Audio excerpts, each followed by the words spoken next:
Fica aí, velha inútil. A casa agora é nossa. Meu genro, Kevin, gritou isso para mim.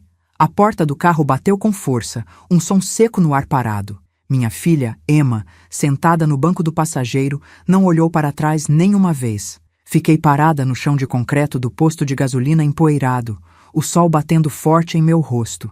O carro deles acelerou, virando uma mancha prateada no horizonte até desaparecer. Eu não chorei. Eu não gritei. Um sorriso frio e calmo se formou em meus lábios. Horas depois, quando me viram entrando em casa acompanhada por 2 policiais, o sorriso arrogante de Kevin desapareceu. Emma ficou pálida. Eles não faziam ideia do que estava por vir. O som do motor deles desapareceu, substituído pelo zumbido dos insetos e pelo vento quente que levantava a poeira avermelhada. Olhei para as minhas mãos. Elas estavam firmes, sem um único tremor. A humilhação que eles queriam me impor não encontrou lugar para fincar raízes. Em vez disso, uma clareza gelada tomou conta de mim. Eles achavam que tinham me quebrado, me descartado como um objeto velho. Kevin provavelmente estava rindo no carro, e Emma, minha própria filha, estava ao seu lado, cúmplice em sua crueldade. O plano deles era simples: me deixar aqui, sem documentos, sem dinheiro, sem ninguém. Eles subestimaram uma coisa.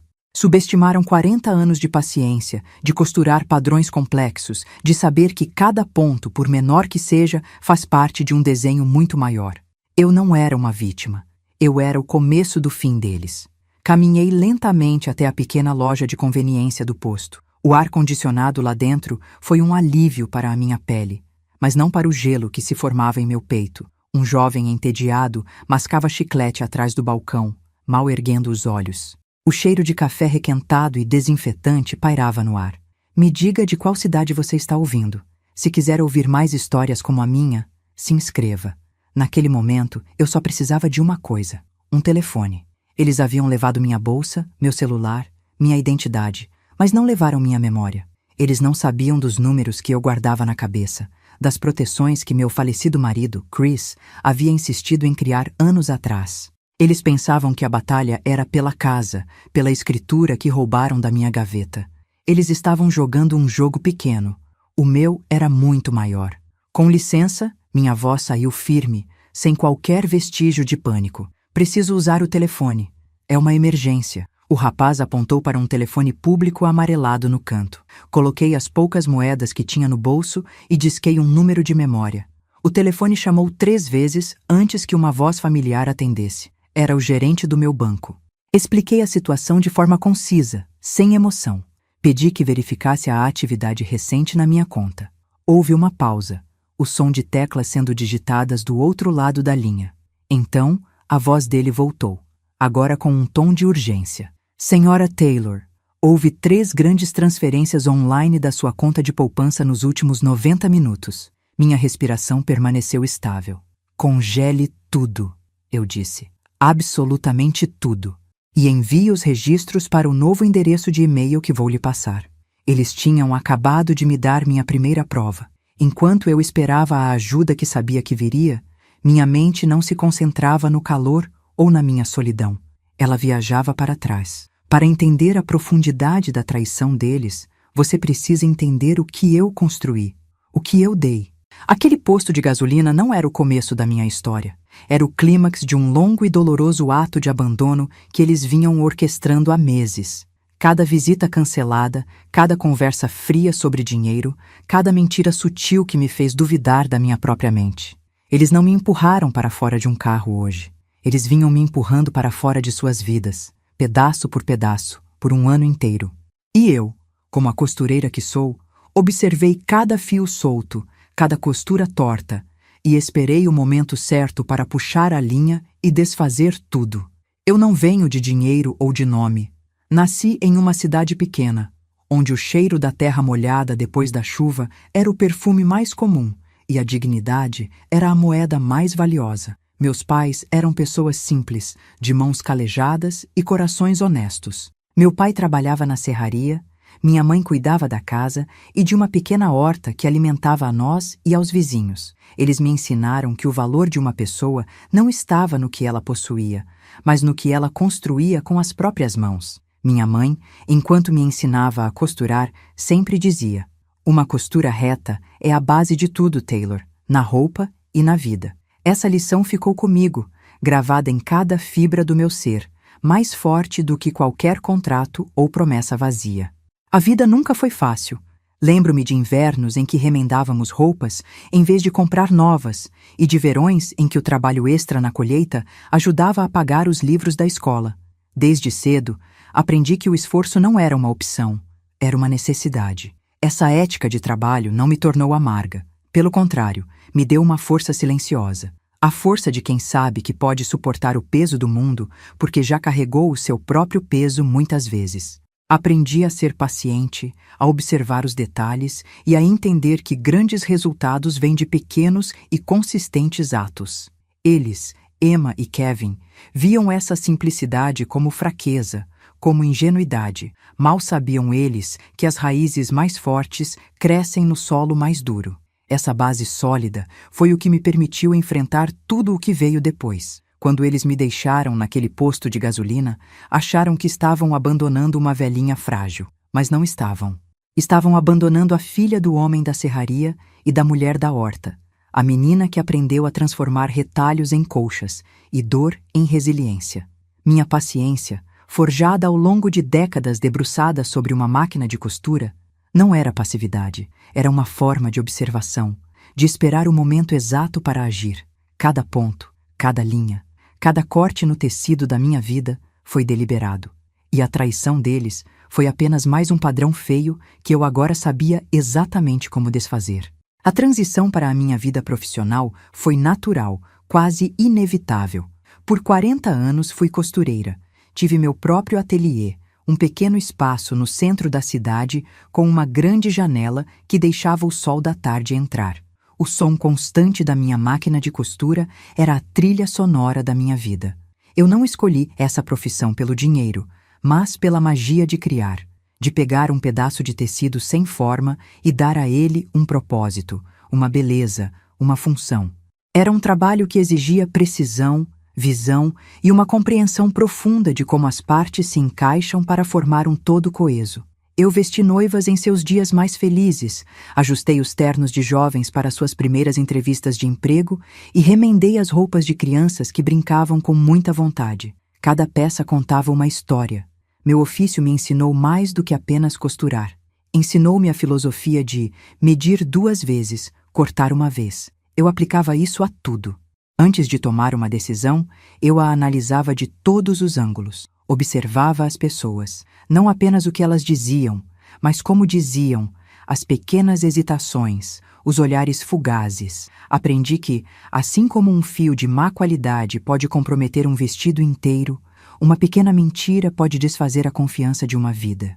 Kevin e Emma achavam que eu não percebia suas pequenas manipulações, seus planos sussurrados, mas eu via cada fio solto, cada costura torta no tecido de seu engano.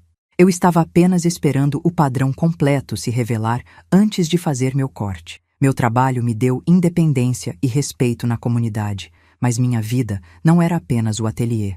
A peça mais importante do meu tecido pessoal chegou de forma inesperada, numa noite de verão, num baile da cidade.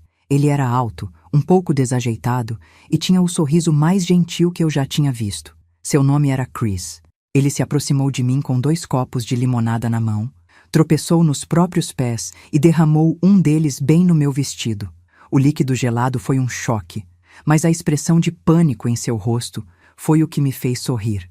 Ele não parava de se desculpar, gaguejando sobre como era um desastre completo. "Oh, meu Deus, me desculpe, eu sou um desastre", ele disse, o rosto vermelho de vergonha. Eu olhei para a mancha molhada no meu vestido e depois para ele. "Não se preocupe", respondi, minha voz calma. "É só limonada. Pelo menos não é vinho tinto." Ele pareceu respirar aliviado por um segundo. "Ainda assim, deixe-me comprar-lhe outra bebida. Ou talvez um vestido novo?" Eu ri. O desespero em sua voz era cativante. "Não precisa de um vestido novo", eu disse. "Mas a bebida eu aceito." Foi assim que tudo começou, com um pequeno acidente e uma gentileza desajeitada que me pareceu a coisa mais honesta do mundo.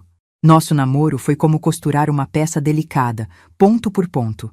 Eram caminhadas longas ao entardecer, conversas que duravam até a madrugada e um entendimento mútuo que não precisava de palavras. Chris amava minha força tranquila, a maneira como eu via o mundo com clareza e propósito. Ele me via como uma artista, não apenas como uma artesã.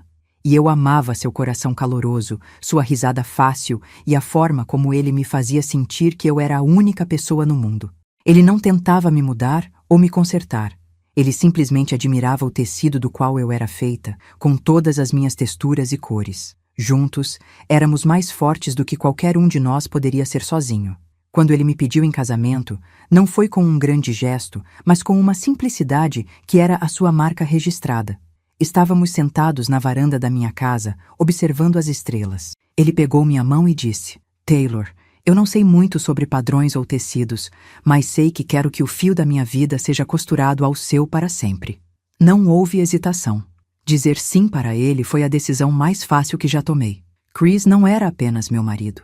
Ele era meu parceiro, meu confidente, o fio dourado que dava brilho e força a tudo o que eu fazia. Ele era o meu lar. Os primeiros anos de nosso casamento foram construídos com amor e muito trabalho. Começamos em um apartamento pequeno, com móveis de segunda mão e sonhos gigantes. Cada centavo era economizado. Cada decisão era tomada em conjunto.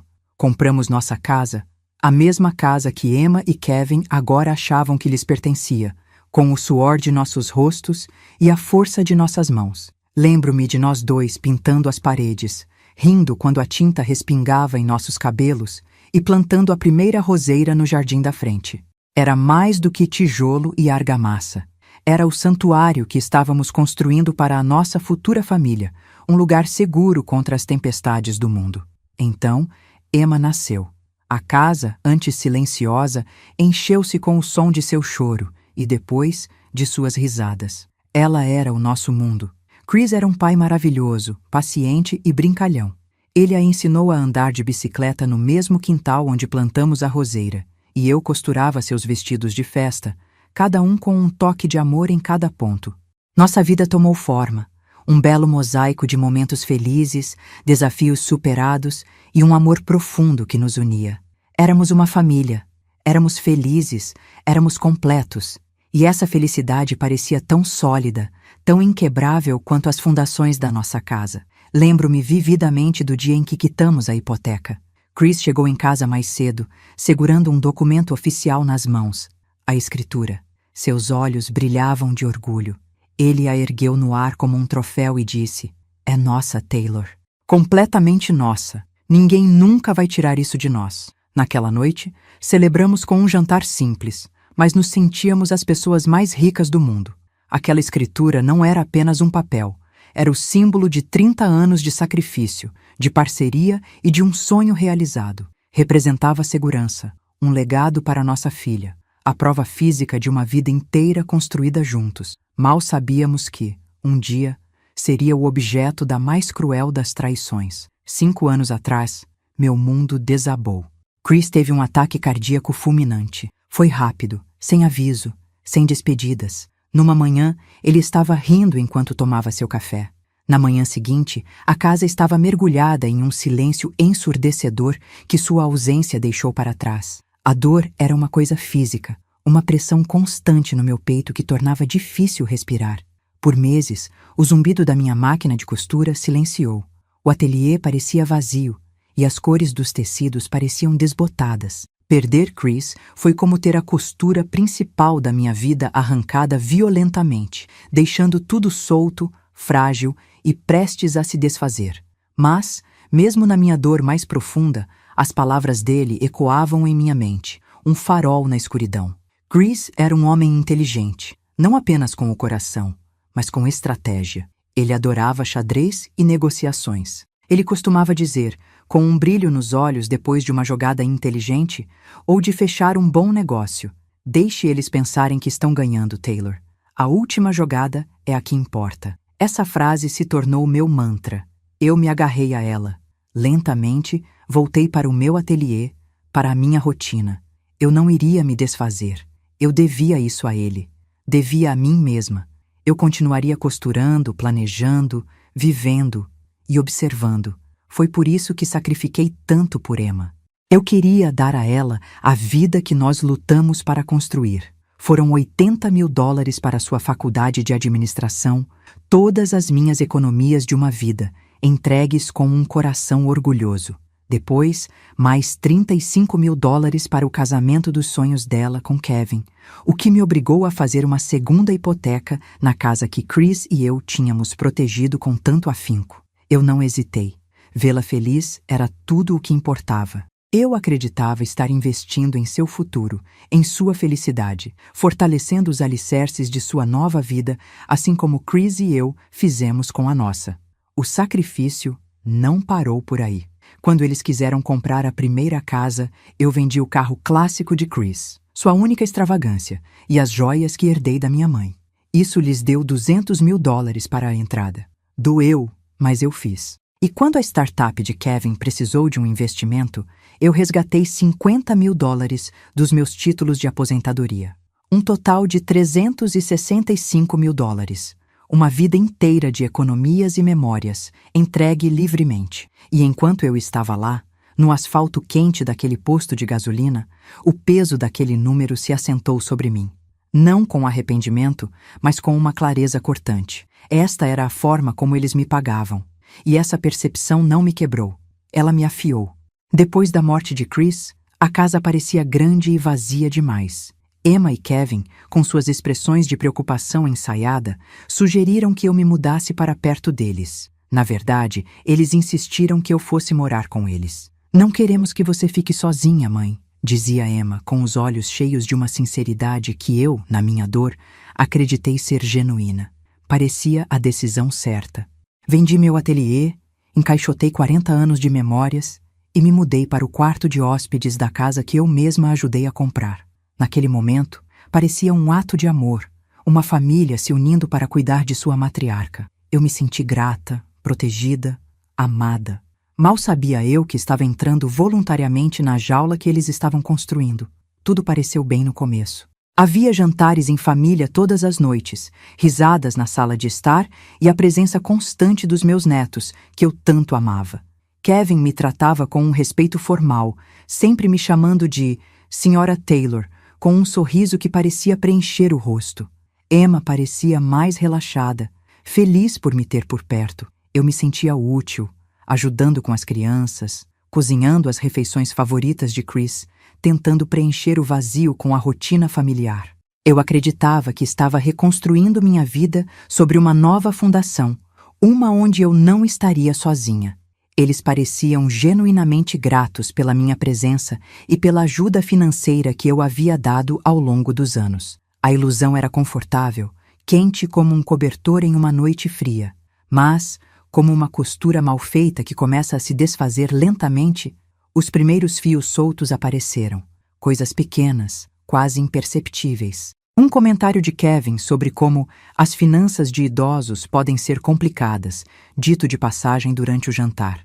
Um olhar trocado entre ele e Emma quando eu mencionava meus planos de investimento. Eu ignorei. Atribuí a preocupação deles ao estresse de suas próprias vidas. Eu me dizia que estava sendo sensível demais, que minha dor me deixava paranoica. Mas a verdade é que mesmo naquela época, uma pequena parte de mim, a costureira que sempre verifica a tensão da linha, sentiu que algo estava um pouco frouxo, um pouco fora do lugar, e eu escolhi não olhar de perto. Então, a distância começou. Primeiro, foram as visitas dos meus amigos que se tornaram inconvenientes. Depois, minhas próprias saídas. Emma parou de me chamar para ir ao mercado com ela. As conversas ficaram mais curtas. Eu tentei manter a conexão, a normalidade que estava se esvaindo. Quer almoçar comigo no domingo? Perguntei a Emma certa manhã. Não posso, mãe. Estou ocupada. Sua resposta foi rápida, sem sequer me olhar. Que tal no sábado, então? Podemos ir àquele nosso café preferido. Ela balançou a cabeça, já se afastando. Sábado também não dá. O Kevin e eu temos planos. Os planos nunca me incluíam. Aos poucos, as paredes da minha vida foram se fechando. Eu tentei racionalizar. Eles eram um casal jovem, com carreiras e filhos para criar. Era natural que tivessem suas próprias vidas. Eu não queria ser um fardo, uma mãe carente que exigia atenção constante. Então, eu me recolhi. Passei mais tempo no meu quarto, lendo, costurando pequenas coisas para os netos. Mas o padrão era inegável. As desculpas se tornaram mais frequentes e menos criativas. O calor inicial havia se transformado em uma polidez fria. Eu estava me tornando uma peça de mobília na casa deles, algo que estava ali, mas que ninguém realmente via. A semente da dúvida, antes pequena, começou a germinar no solo fértil da minha crescente solidão. O próximo estágio foi o tratamento frio, quase clínico, orquestrado por Kevin. Ele se tornou o porteiro da minha própria filha. Se eu queria falar com Emma, ele sempre atendia o telefone. Se eu queria ver as crianças, ele tinha uma desculpa pronta. "Posso ver as crianças?" Perguntei uma tarde, ouvindo suas risadas no quintal. Kevin bloqueou a porta dos fundos com o corpo. "Eles estão fazendo a lição de casa agora, Sra. Taylor." Sua voz era lisa, sem emoção. "Eu posso ajudar. Eu era boa em matemática." Ele forçou um sorriso fino. "Nós damos conta. Não se preocupe." Ele fechou a porta suavemente, me deixando do lado de dentro, olhando através do vidro para a minha própria família. Eu não era mais mãe ou vovó. Eu era a Sra. Taylor, uma estranha em minha própria vida. Tentei falar com Emma sobre isso. Encurralei-a na cozinha uma noite enquanto ela lavava a louça. "Emma, querida, sinto que mal nos falamos mais. Aconteceu alguma coisa?" Ela evitou meu olhar, concentrando-se em um prato com uma intensidade desnecessária. "Não seja boba, mãe. Está tudo bem. Estamos apenas ocupados." Mas sua voz era tensa, suas costas rígidas. A conversa terminou ali. A confusão em meu peito estava se transformando em um nó apertado de dor. Eles não estavam apenas ocupados, eles estavam me excluindo deliberadamente. E então veio o gaslighting. Foi a parte mais cruel, a mais desorientadora. Eles começaram a torcer minhas palavras, a negar promessas feitas, a me fazer duvidar da minha própria mente. "Mas, Emma, você prometeu que me levaria ao médico na terça-feira", eu disse, segurando o calendário. Ela me olhou com uma falsa piedade. "Eu nunca disse isso, mãe." Sua negação era tão firme que me fez vacilar. "Sim, você disse. Na hora do jantar, na semana passada, o Kevin até ouviu." Ela suspirou, um som de exaustão fingida. "Você está confusa. Isso nunca aconteceu." Eu insisti. "Eu me lembro claramente. Foi quando Kevin interveio, colocando a mão no ombro de Emma. Talvez você devesse consultar um médico sobre sua memória, Sra. Taylor. Isso está se tornando preocupante." Aquela tática se repetiu de várias formas. Pequenos objetos que eu tinha certeza de ter deixado em um lugar apareciam em outro. Conversas inteiras eram negadas. Eles me diziam que eu estava esquecida, confusa, imaginando coisas. Comecei a anotar as coisas em um diário, só para ter certeza de que não estava enlouquecendo. A ansiedade se tornou uma companheira constante. Eles estavam minando minha confiança, tentando me convencer de que eu não era mais capaz de gerenciar minha própria vida, minha própria mente. Era um ataque lento e metódico, projetado para me quebrar de dentro para fora, para me transformar na velha inútil que eles queriam que eu fosse. Com minha confiança abalada, eles passaram para o próximo passo, a pressão financeira. A conversa sempre começava de forma casual, geralmente iniciada por Kevin. "Mãe, estávamos pensando na casa", ele disse uma noite, com um tom de falsa preocupação. "O que tem a casa?" perguntei, meu instinto imediatamente em alerta. "Bem, colocar em meu nome e no da Emma seria mais simples. Para fins de impostos, sabe? Simplificaria tudo para você." A sugestão pairou no ar, venenosa. "Eu não acho que isso seja..." Ele me interrompeu. "Faz todo o sentido. Apenas pense nisso." Eu me mantive firme. "Vou falar com meu advogado." O sorriso dele vacilou. "Por que você precisa de um advogado? Você não confia em mim? Na sua própria filha?" A pressão aumentou nas semanas seguintes. Eles traziam o assunto à tona constantemente, com variações da mesma ladainha. "Seria mais fácil para nós cuidarmos de tudo. É para proteger o seu futuro. É apenas uma formalidade." Os pedidos se tornaram mais insistentes, quase exigências. Minha suspeita, antes uma pequena chama, agora era uma fogueira. Eu vi o plano deles com uma clareza terrível. Eles não queriam simplificar nada. Eles queriam a casa. Eles queriam tudo. Eu recusei categoricamente assinar qualquer coisa, e a atmosfera na casa tornou-se gelada, pesada com uma hostilidade não dita. A batalha silenciosa havia começado. A humilhação pública foi o golpe seguinte. Foi o aniversário de um dos meus netos, uma grande festa no parque. E eu não fui convidada. Descobri por acaso, vendo as fotos que Emma postou nas redes sociais. Lá estavam eles, todos sorrindo, com balões e bolo. Amigos da família, vizinhos, todos estavam lá, menos eu. A dor foi física, uma pontada aguda no peito. No dia seguinte, uma vizinha me encontrou no jardim. Taylor, que pena que você não estava se sentindo bem ontem. Sentimos sua falta na festa. A mentira deles, espalhada para encobrir sua crueldade, era quase pior do que a própria exclusão. Eu confrontei Emma, mostrando a ela as fotos no meu tablet. Por que eu não fui convidada, Emma? Pela primeira vez, ela pareceu envergonhada, mas a desculpa veio rapidamente, sem dúvida ensaiada com Kevin. Oh, mãe, nós achamos que você estaria cansada. Havia muita gente, muito barulho. Pensamos que seria melhor para você descansar. A desculpa era tão transparente, tão insultuosa, que algo dentro de mim se partiu. Não foi um colapso de dor, mas uma fratura limpa. O lugar onde meu coração se partiu deu lugar a uma clareza fria e dura. Eu não estava mais lidando com minha filha. Estava lidando com uma estranha. A violação final antes da viagem foi contra o legado de Chris, a escritura da casa. Eu a guardava em uma caixa de metal trancada na gaveta inferior da minha escrivaninha. Uma tarde, entrei no meu quarto e encontrei Kevin lá, a gaveta aberta. Ele a fechou rapidamente, mas não rápido o suficiente. O que você está fazendo aqui? Minha voz era afiada como uma agulha. Ele tentou parecer casual. Estava apenas procurando uma caneta. Eu caminhei até a escrivaninha. Não há canetas naquela gaveta, Kevin. Ele deu de ombros, um sorriso arrogante no rosto. É apenas um pedaço de papel velho, Sra. Taylor. Por que tanto alarde? A raiva subiu pela minha garganta, quente e amarga. Aquele pedaço de papel era minha vida. Era Chris. E ele o havia profanado com suas mãos gananciosas. O momento da descoberta, a confirmação final de tudo o que eu suspeitava, veio alguns dias depois. Eu estava no corredor, perto do quarto deles, e a porta estava entreaberta. Ouvi a voz de Emma ao telefone, baixa e apressada. Eu sei, mas ela nunca vai assinar. Ela é teimosa. Houve uma pausa. Então, ouvi as palavras que congelaram o sangue nas minhas veias. Não se preocupe. Teremos que forçar na viagem. Quando estivermos longe, sem ninguém por perto, ela não terá escolha. A voz dela era fria, calculista. Era a voz de uma conspiradora. Naquele instante, tudo se encaixou. As mentiras, o gaslighting, a pressão, a exclusão. Era tudo parte de um plano. Fiquei parada no corredor escuro, a respiração suspensa. Não houve lágrimas, não houve choque. Apenas um silêncio profundo e gelado tomou conta de mim. Foi quando eu soube. Soube da extensão da traição deles, da profundidade de sua ganância. A dor que me assombrava há meses se cristalizou em algo duro e afiado. Determinação.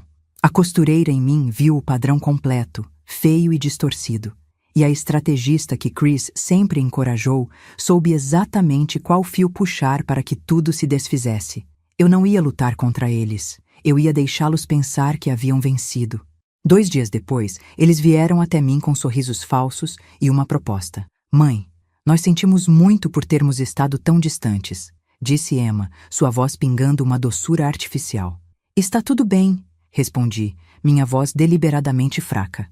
Queremos consertar as coisas, acrescentou Kevin.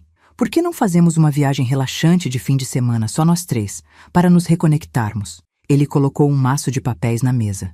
Como? Perguntei, olhando para os documentos.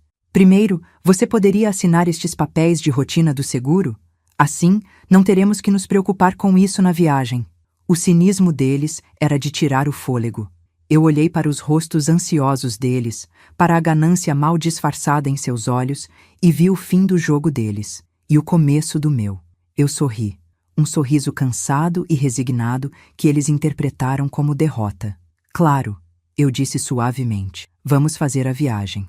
Eu não assinei nada, eu apenas concordei. Deixei que eles me guiassem para o carro, que me colocassem no banco de trás como uma criança. E foi assim que acabamos naquele carro, descendo aquela longa e vazia estrada. Foi isso que levou ao momento em que Kevin parou no acostamento daquele posto de gasolina e disse as palavras que selaram o destino deles. Eles pensaram que era o fim da minha história. Na verdade, era o começo da deles. A ajuda chegou na forma de um caminhoneiro chamado Bill, um homem de meia-idade com olhos gentis que não fez muitas perguntas. Ele me levou para a cidade mais próxima e me deixou em um pequeno hotel. No quarto anônimo, com o zumbido do ar-condicionado como única companhia, eu abri o laptop barato que comprei na loja de conveniência ao lado. Acessei o novo e-mail que criei no telefone do posto de gasolina. Lá estava. Um e-mail do gerente do banco com o assunto: Atividade urgente, conta Taylor. Anexado havia um arquivo PDF. Minhas mãos não tremeram quando cliquei para abrir. A luz da tela iluminava meu rosto, mas eu não sentia nada além de um frio intenso e focado. O documento carregou, linha por linha, revelando a crueza da traição deles em números e carimbos de data. Ora, a primeira peça do quebra-cabeça estava na minha frente. O extrato era claro como o dia. 3 transferências online, totalizando exatamente $15.000, feitas para uma conta em nome de Kevin. As transações ocorreram minutos depois que eles me deixaram na estrada, usando as informações dos meus documentos roubados para passar pelas perguntas de segurança. Era a prova irrefutável de premeditação. Eles não apenas me abandonaram, eles executaram a primeira fase de um plano para me liquidar financeiramente antes de tomar o bem principal, a casa. A audácia deles era impressionante. Eles acreditavam que eu ficaria encalhada por dias, talvez semanas, dando-lhes tempo de sobra para esvaziar tudo. A ganância os deixou descuidados. Eles não contavam com a minha memória, nem com a minha calma sob pressão. Eles me deram a arma de que eu precisava. Minha respiração ficou mais lenta, mais profunda. Meu coração não acelerou. Em vez disso, uma clareza de aço tomou conta da minha mente. Cada peça se encaixou. O gaslighting para me fazer duvidar de mim mesma, a pressão para assinar papéis, o roubo dos meus documentos e, finalmente, o abandono. Tudo era um roteiro, um plano metódico para me apagar. As emoções que me assombraram por meses, a dor, a confusão, a solidão, evaporaram, substituídas por uma lógica fria e implacável. Eu não era uma mãe traída. Eu era uma oponente em um jogo que eles achavam que já haviam vencido. E eu vi o tabuleiro inteiro, cada movimento deles, cada fraqueza. A costureira em mim viu o padrão. A mulher que Chris amava sabia exatamente onde fazer o corte. Passei a hora seguinte metodicamente. Salvei o extrato bancário em um pendrive. Fiz cópias impressas na recepção do hotel. Guardei um conjunto em um envelope selado e o enviei para um cofre que eu mantinha em outra cidade, um segredo que nem Emma conhecia. O outro conjunto ficou comigo. Eles pensaram que eu era fraca, uma velhinha confusa que eles poderiam facilmente descartar. Estavam errados. Eles confundiram minha gentileza com fragilidade e minha paciência com passividade. Cada sacrifício que fiz por eles, eles viram não como amor, mas como uma oportunidade para explorar. A raiva não era quente. Era um combustível gelado, eficiente, que alimentava cada decisão. A estratégia começou a se formar, não com base na vingança, mas na mais pura e inalterada justiça. Com a prova da fraude financeira segura, comecei a conectar os pontos para trás. Cada incidente do último ano ganhou um novo e terrível significado. As visitas canceladas não eram por estarem ocupados, eram para me isolar. As conversas sobre dinheiro não eram preocupação, eram prospecção. O gaslighting não era crueldade casual.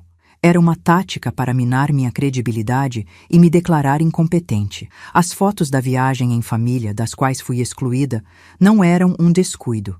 Eram um teste para ver o quão marginalizada eu já estava. A linha do tempo da decepção deles estava ali, clara e nítida, costurada com mentiras e manipulação.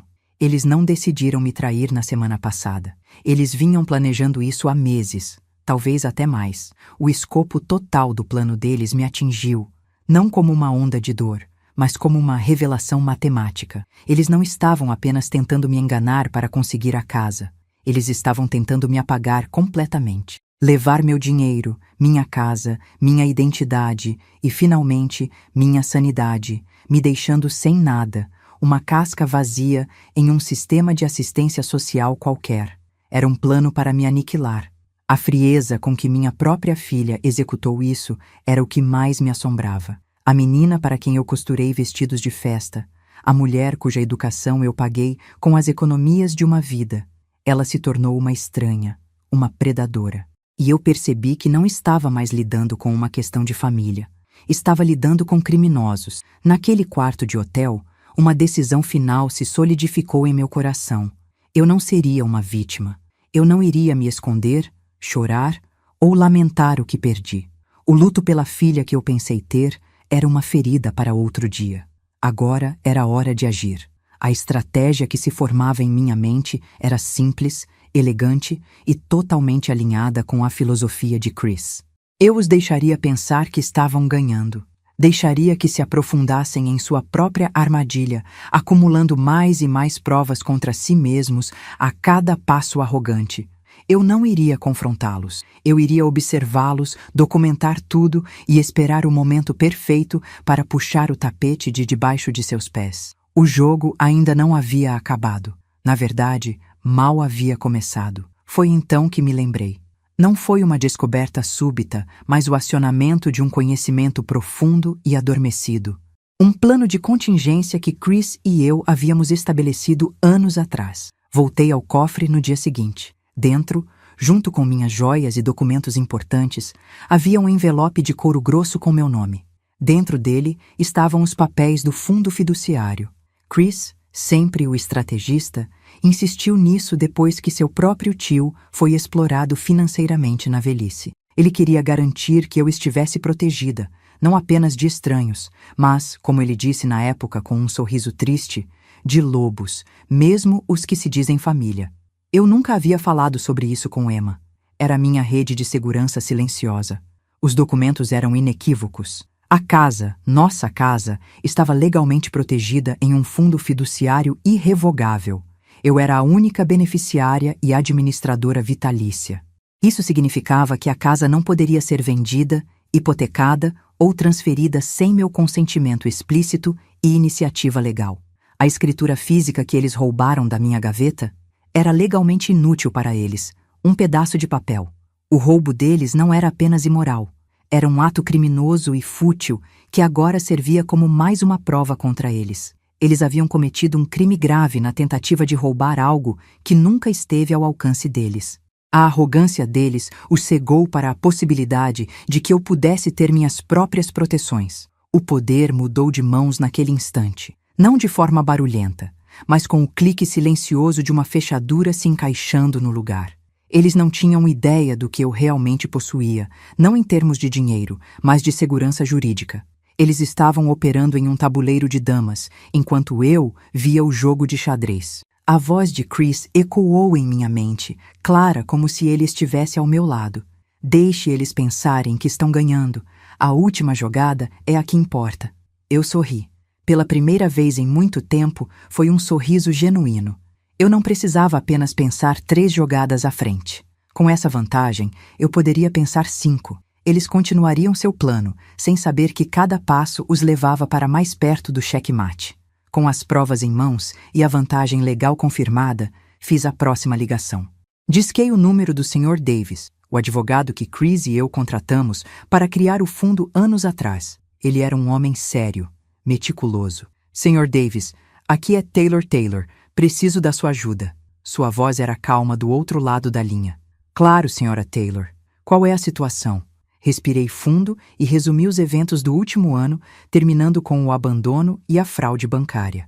Minha família está tentando roubar minha casa. Houve um silêncio do outro lado, não de choque, mas de processamento. Entendo, disse ele finalmente. Diga-me tudo, desde o início. E eu contei. No dia seguinte, encontrei o Sr. Davis em seu escritório. Coloquei a pilha de evidências sobre sua mesa de mogno polido, os extratos bancários, a cópia da escritura, uma linha do tempo detalhada dos eventos e o documento do fundo fiduciário. Ele examinou tudo em silêncio, seus olhos se movendo rapidamente de um papel para o outro. Depois de quase 20 minutos, ele finalmente ergueu o olhar, e a expressão em seu rosto não era de pena, mas de indignação profissional. Isto não é apenas errado, Sra. Taylor. Isto é fraude, abuso de idosos, roubo. Eles podem ir para a prisão por isso. Eu assenti, meu rosto uma máscara de calma. Eu sei. Ele fez uma pausa. Eles podem pegar de 7 a 10 anos. Minha resposta foi imediata e firme. Bom, discutimos a estratégia legal. O Sr. Davis apresentou as opções: um processo civil para recuperar os fundos e obter uma ordem de restrição, ou levar o caso à polícia e buscar acusações criminais. Não houve hesitação da minha parte. Não vamos fazer um acordo, eu disse, minha voz soando mais forte do que eu me sentia. Vamos prestar queixa. Quero que eles enfrentem as consequências plenas de seus atos. Ele assentiu, um brilho de respeito em seus olhos. É uma decisão corajosa. Vou preparar tudo e entrar em contato com o gabinete do promotor. A partir de agora, siga minhas instruções à risca. E, acima de tudo, não entre em contato com eles. A ajuda profissional estava garantida. A máquina da justiça havia começado a girar. Segui o conselho do Sr. Davis e da polícia, que ele contatou imediatamente. Fiquei escondida, morando no pequeno hotel, enquanto eles iniciavam a investigação. A parte mais difícil foi manter a fachada. Alguns dias depois, recebi uma ligação de um número desconhecido. Era Emma. Sua voz estava cheia de uma falsa preocupação.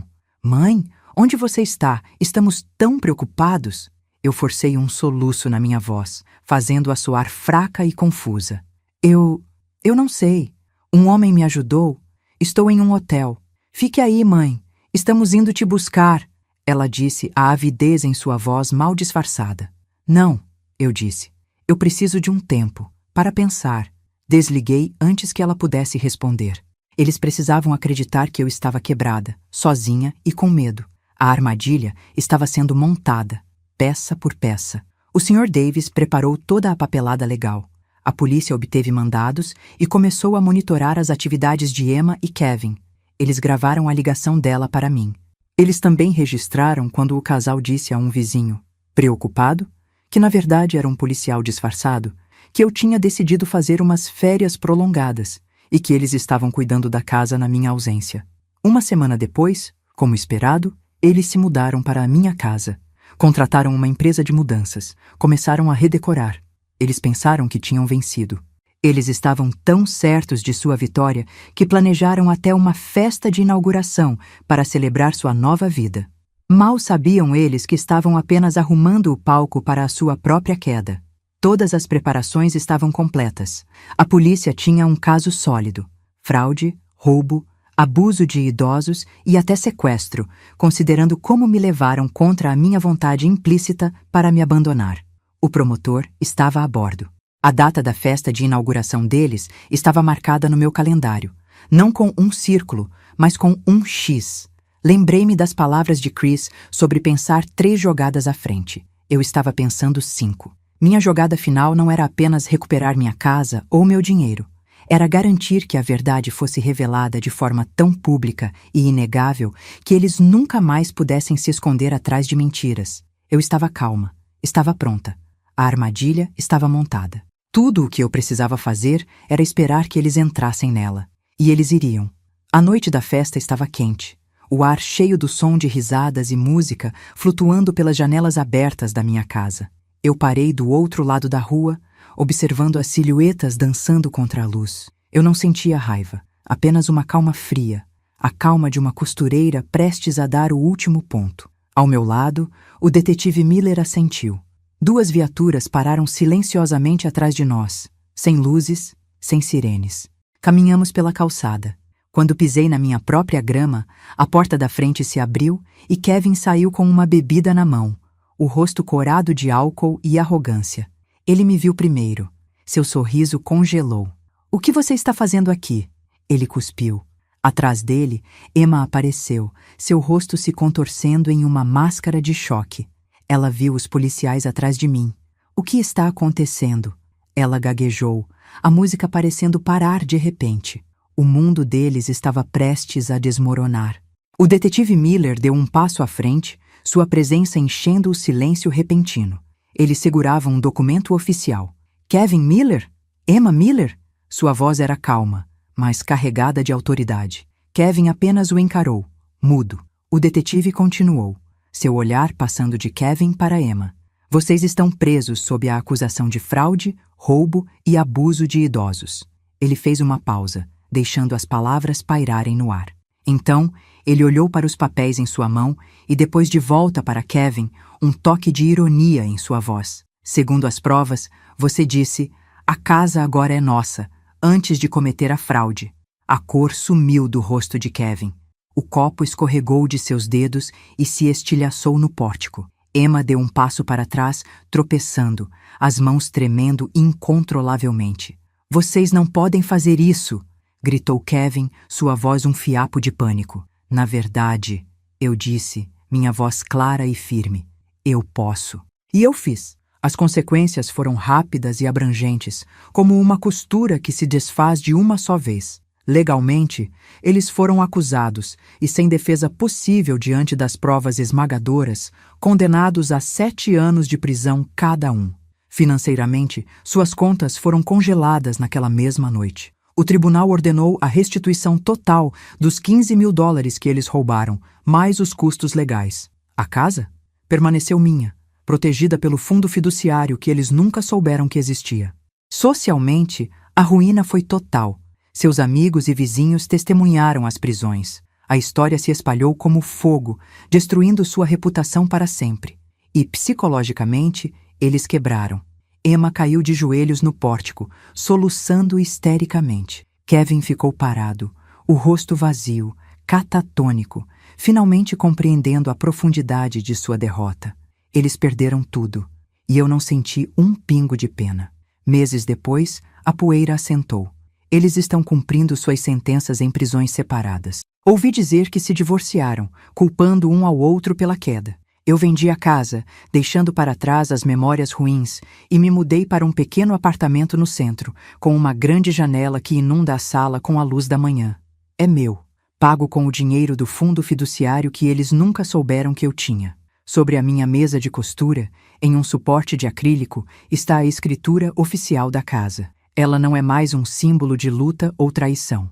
Olhar para ela não me traz dor. Seu papel nítido e as linhas de texto legal agora representam algo diferente. Representam força, sobrevivência e a dignidade que ninguém jamais tirará de mim novamente. A justiça foi feita. Agora, eu sento perto da minha janela, o som da minha máquina de costura preenchendo o silêncio pacífico. O ar parece mais leve aqui. Aprendi que a força não precisa ser barulhenta e que a dignidade é a única propriedade que realmente importa. Não tenho arrependimentos. Durmo profundamente todas as noites, em paz pela primeira vez em anos. Às vezes, olho para a foto de Chris na minha estante. Eu fiz o que você me ensinou, sussurro para ele. Deixei que eles pensassem que estavam ganhando. Pensei 3 jogadas à frente. Eu venci. Meu tempo é meu novamente. Cada segundo costurado com propósito e tranquilidade. Se esta história te emocionou, escreva justiça nos comentários e se inscreva para ouvir a próxima. A vida, finalmente, está em ordem.